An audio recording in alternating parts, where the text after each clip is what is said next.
Is it possible to recover and fully heal from obsessive compulsive disorder, OCD? Hi, I'm Lily Seiss. I am a registered three principles practitioner, a former school psychologist, and I think more importantly, someone who used to have OCD. I used to struggle severely with disordered anxiety.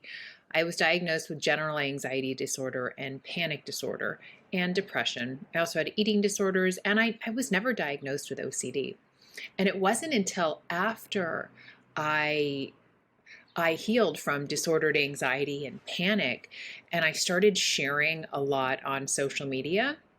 And it was very early. People would say, "This looks like OCD." And it seems embarrassing as somebody who was in the mental health field that I didn't think what I was experiencing was OCD.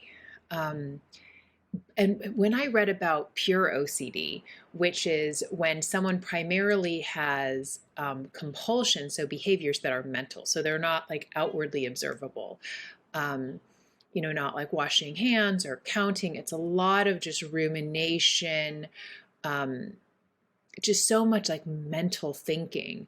It can also be researching. And when I read about pure OCD, um, I felt like like this weight off because my anxiety felt so weird. Also because I experienced derealization, this sense of like detachment and like the world felt really weird and depersonalization. Um, and often is the case when somebody is struggling with their mental health, we feel like nobody must be as weird as me. I must be really fucked up. But this really like noisy brain, and part of it might be just me being neurodivergent and having a kind of fast moving processor. But I also know that I had health anxiety OCD. I had a lot of like outward compulsions and behaviors. I mean, so much of it was just mental, like going over and over and over and over and over and over, worst case scenario. And I don't want to spend too much time talking about but there were behaviors, I avoided. I had an unhealthy obsession with health, like extremely, um, to my detriment. So much so I stressed so much. I stopped getting my period for 3 years, and my hormones were in the postmenopausal range. I have since healed, and that I have a 9-year-old now. I have a 16-year-old and a 9-year-old, but I lost my period first, must have been 2010. Yeah, and I didn't get it for 3 years. And I just went deeper and deeper into this obsession with health and toxins. And it didn't just stop at foods, it was cookware, but it was environment, cleaning products, beauty products. I made my own cleaning products, my own beauty products. I tried to be zero waste because then it expanded to there's a lot. I actually have a whole video on my story with orthorexia and health anxiety OCD. So go watch it if you want. It's here free on YouTube. Um, I tried so many things to help heal, to help like feel better. But I did have this dialogue, or this belief, like I'm an anxious person. Um, I just thought like that's who I was. But there was a part of me that knew I didn't have to suffer as much, especially with panic. And that's what led me into the three principles understanding. So at that time, I was a school psychologist. I loved it. And I was trying all of the things that that I learned in grad school.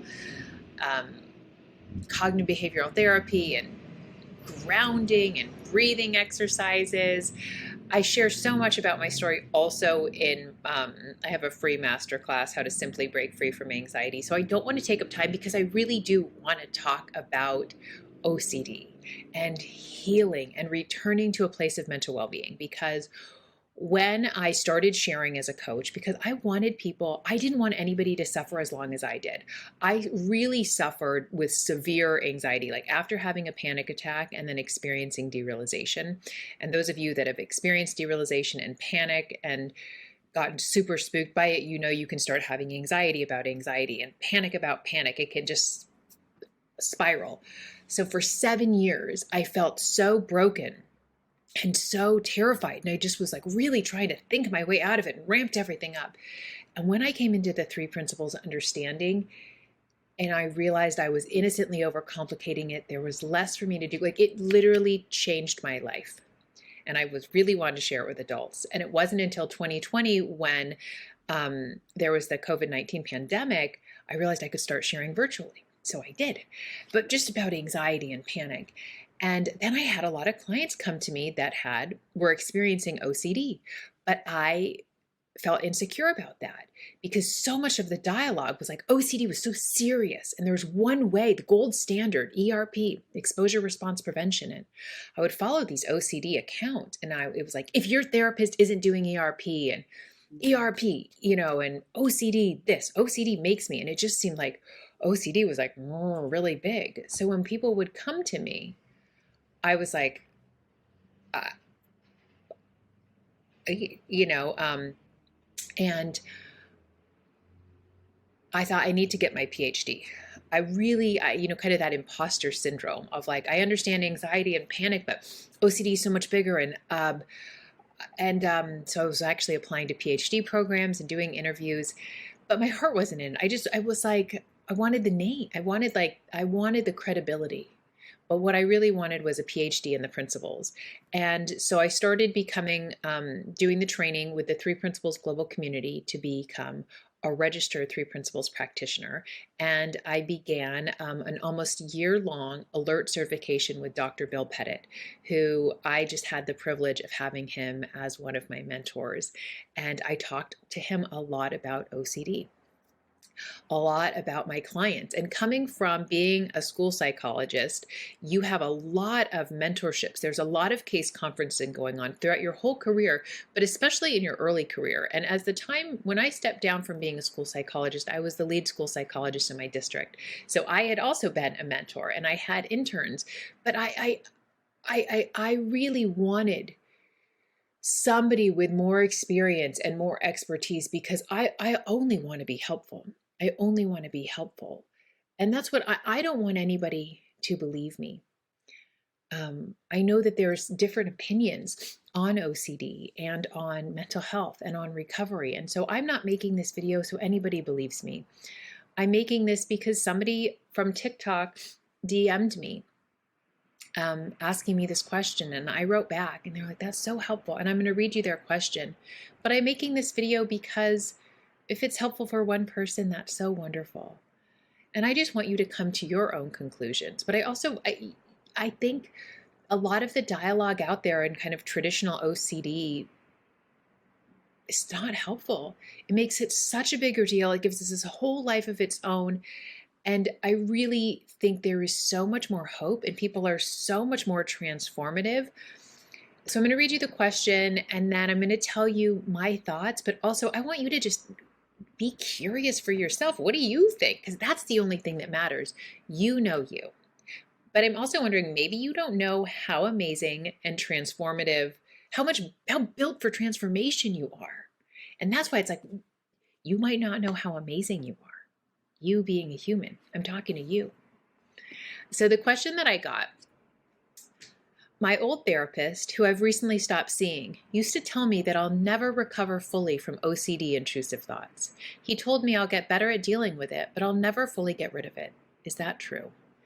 And in my opinion, it is possible to fully recover from obsessive compulsive disorder.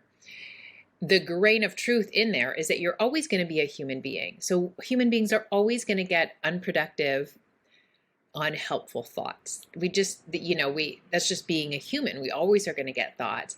And also we all have tendencies. So I'm going to go into that more.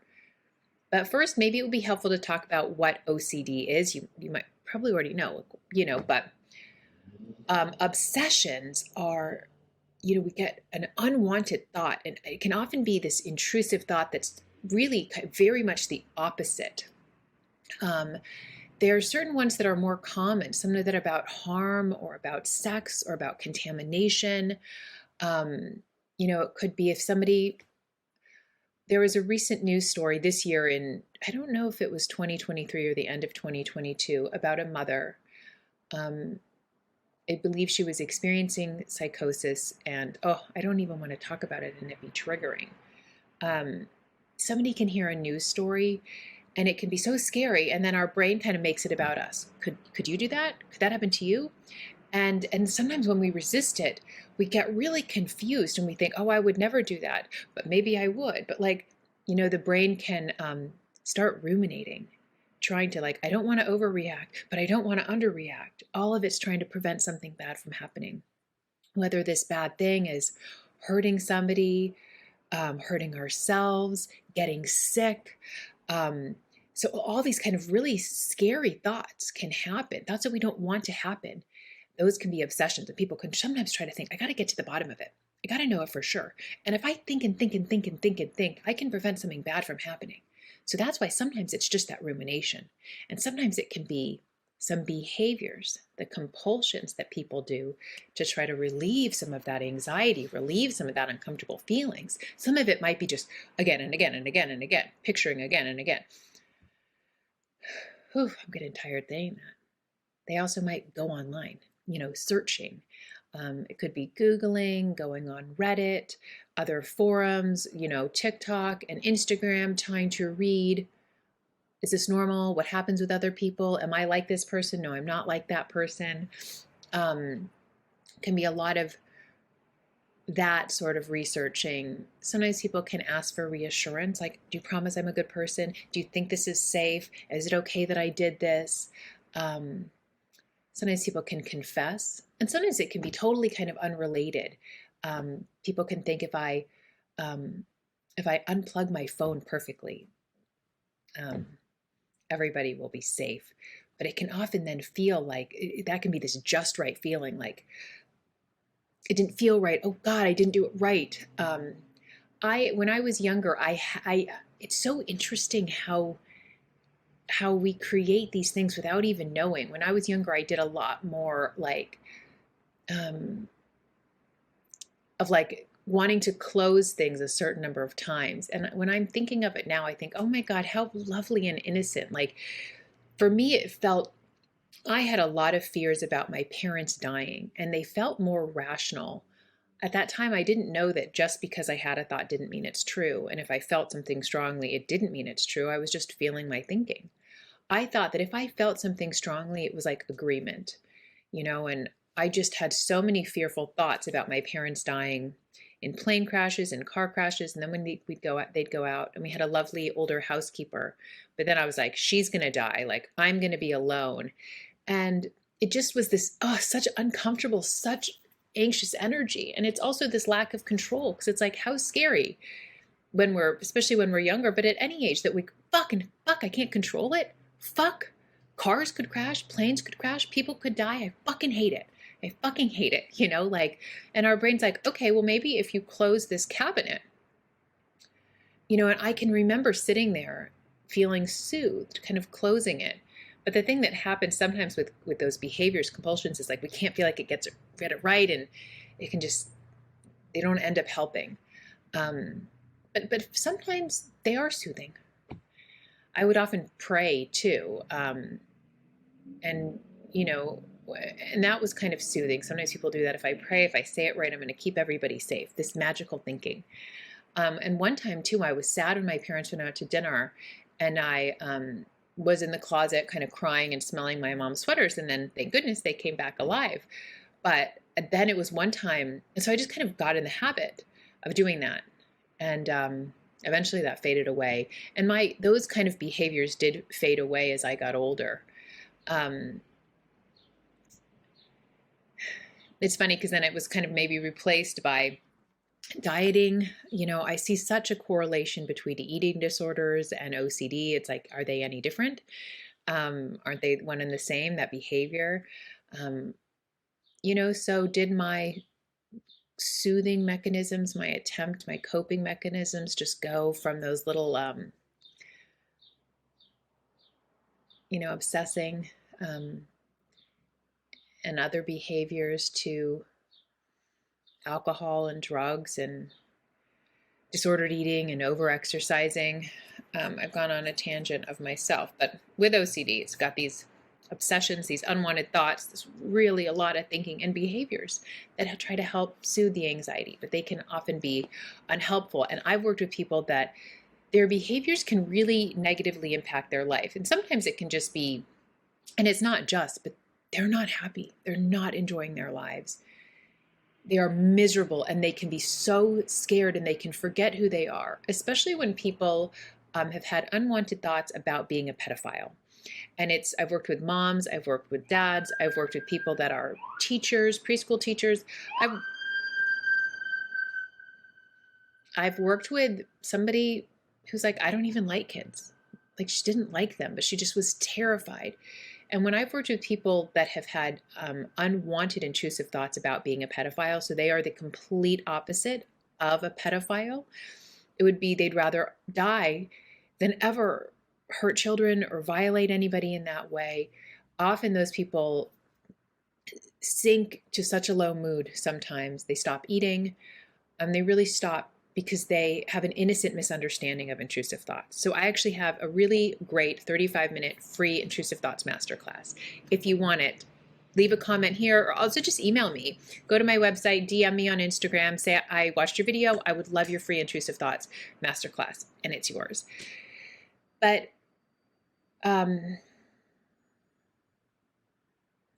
so to the question, I want to read it as this person asked. You know, that their therapist said, you'll never recover from OCD. And they said OCD, intrusive thoughts. It is completely possible to have insights that will change you from the inside out, that your compulsions can fall away, that you can have a totally different view of your thinking, and also that your well-being can rise. That it's just, so to me, it is completely possible. Completely possible. But as I said, I don't want you to believe me. I want to give you a little bit of background and maybe some suggestions, so you say, let me look more into this. Let me draw my own conclusions. And one of the first ones is Sid Banks, who is the founder of the 3 Principles. Sid Banks is the founder of the 3 Principles, and he had an enlightened experience 50 years ago in the 1970s. And this YouTube channel, which is dedicated to Sid Banks and hosts live recordings of his, is an amazing resource. And when you watch his videos, I think you're going to know why I suggest you watch them. And there's a website dedicated to Sid where there's his videos, audios, and you can read excerpts of his books. You can read them online and then purchase them wherever you purchase books. There's so many good ones to start with, but since we're talking about OCD, it could be great to start with The Missing Link. And there are so many, it's such a gem. And actually, as I was saying that, Dr. Pettit, my mentor, I'm going to share his website next, but as you can see in my search history, The Missing Link for Veterans. So this is when Dr. Pettit, Judy Sedgman, Dave Hill, there's other people, and they read The Missing Link page by page, word by word, and it is not just for veterans. And when Dr. Pettit was my mentor, he suggested that people watch the 3 videos on chapter 6, all about thought. So if you go here, you'll see I've watched it. So go to YouTube, The Missing Link for Veterans. There's 3 videos, part 1, 2, and 3. And they are going to read to you the missing link and share their opinions. And it's life-changing. It is such a gift. I'm really excited for you. Definitely check out if you want the whole videos, but definitely those 3 videos on chapter 6. So just be about an hour and a half in total, maybe a little less. Another amazing website to check out is Dr. Bill Pettit's website. And if you go up here to resources, that's where I clicked, and here are all of these stories of hope. And that's why I'm saying, don't believe me. Hear it from Dr. Pettit, who has been sharing the principles in psychiatry and psychology with people for 40 years. And his stories will blow you away. You know, when I got to hear them firsthand when we worked one-on-one, but also in these videos of seeing people that had experienced severe trauma and had worked with like top trauma experts at Harvard, and they were like, no, this is just too bad. And he would share the principles.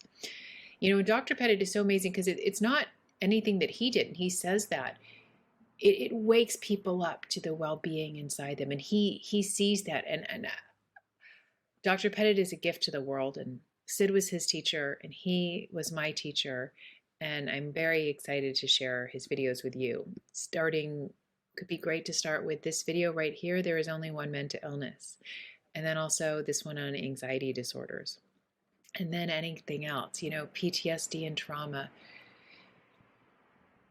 And listen with an open heart and an open mind.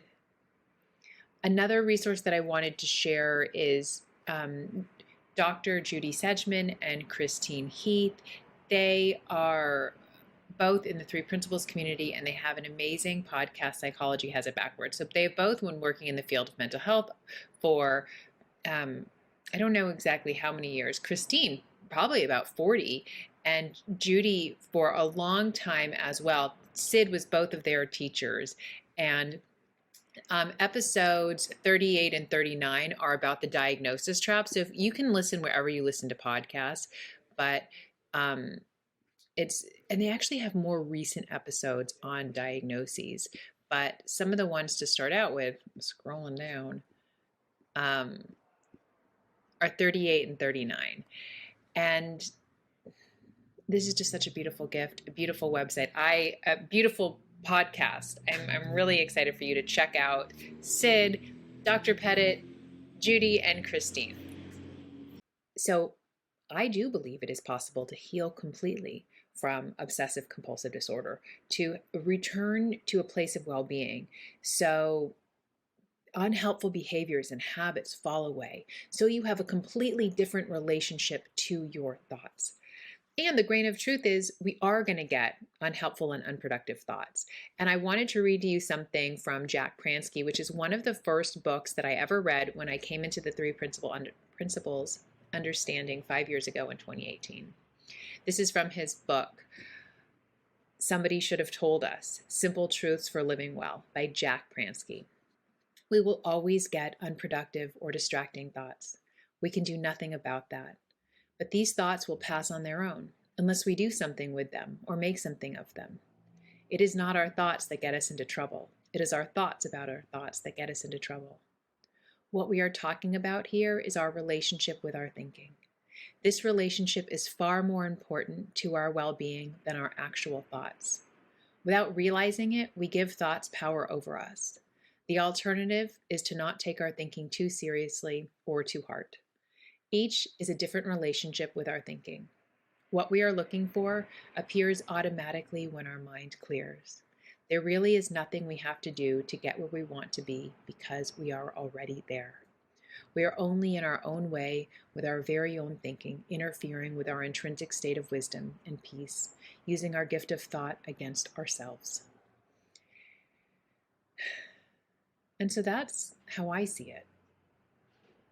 The good news is that you're a human, and every human being is sitting in the middle of mental health. They just don't know it. That's from Sid Banks. That's why I'm like, listen to Sid, read his books, see that for yourself. We are divine beings. We have everything, peace of mind, everything we're looking for. It's not out there. It's just in here. It just gets clouded over with our thoughts. And also the human system, Dr. Pettit taught me this, is benevolent and beneficent. It is well-meaning and it is kindly.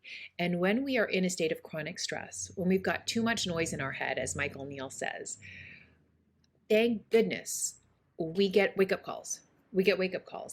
And engaging in those behaviors, noticing if your mind starts going, if you notice it's so ramping up, you're ruminating, or your thoughts are getting really weird. It's not about analyzing your thoughts. It's just noticing. And Dr. Pettit shared a story, and he was really busy presenting at a conference. I think he was in Florida. He was at a stoplight, and he had the thought, I could plow down 20 or 30 of these people. And he knew enough about mental health and thoughts, and he got quiet. And what came up was, Bill, you're exhausted. And he didn't, if he didn't understand that, he could have thought, why did I have that thought? Do I want to run those people over?